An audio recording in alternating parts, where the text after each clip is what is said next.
এই দেখুন ফাইনালি আমরা গণেশ দাদাকে নিয়ে চলে এসেছি। ডেকোরেশনটা এখনো পুরো হয়নি, আস্তে আস্তে করছি। গনু দাদাকে আগেই নিয়ে এসে বসিয়ে রেখেছি। পুরোটা হয়ে গেলে আপনাকে আমরা দেখাবো ঠাকুরের ফটোর সঙ্গে। আপনারা আমাদের সঙ্গে থাকুন, ঠিক আছে? কি করছো? এই তো আমাদের গনু দাদা এসেছে না, কালকে পুজো, তো তার জন্যে নারকল দিয়ে আর দুধ দিয়ে এটাকে মিশ্রণ করেছি, কড়া কড়া পাক করে নিয়েছি। এবার লাড্ডু করছি, আবার মোদক করব। আমাদের গনু দাদা তো ভালোবাসে না, ওই জন্য একটা একটা করে করছি।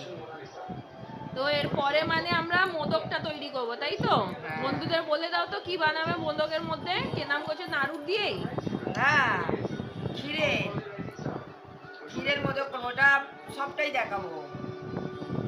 ক্ষীরের মোদকটা দেখার জন্য আপনারা আমাদের সঙ্গে থাকবেন কিন্তু, ঠিক আছে?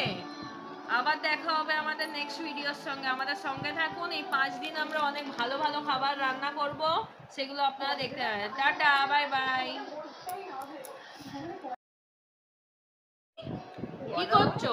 এই তো আমাদের গনু দাদা এসেছে না, কালকে পুজো, তো তার জন্যে নারকল দিয়ে আর দুধ দিয়ে এটাকে মিশ্রণ করেছি, কড়া কড়া পাক করে নিয়েছি।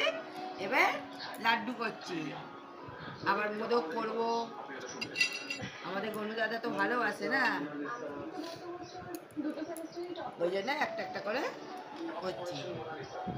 তো এরপরে মানে আমরা মোদকটা তৈরি করব, তাই তো? হ্যাঁ। বন্ধুদের বলে দাও তো কি বানাবে মোদকের মধ্যে। কে নাম করছে? নাড়ু দিয়েই না, ক্ষীরের ক্ষীরের মোদক করবো, ওটা সবটাই দেখাবো। ক্ষীরের মোদকটা দেখার জন্য আপনারা আমাদের সঙ্গে থাকবেন কিন্তু, ঠিক আছে? আবার দেখা হবে আমাদের নেক্সট ভিডিওর সঙ্গে। আমাদের সঙ্গে থাকুন। এই 5 দিন আমরা অনেক ভালো ভালো খাবার রান্না করব, সেগুলো আপনারা দেখতে পাবেন। Tata, bye bye.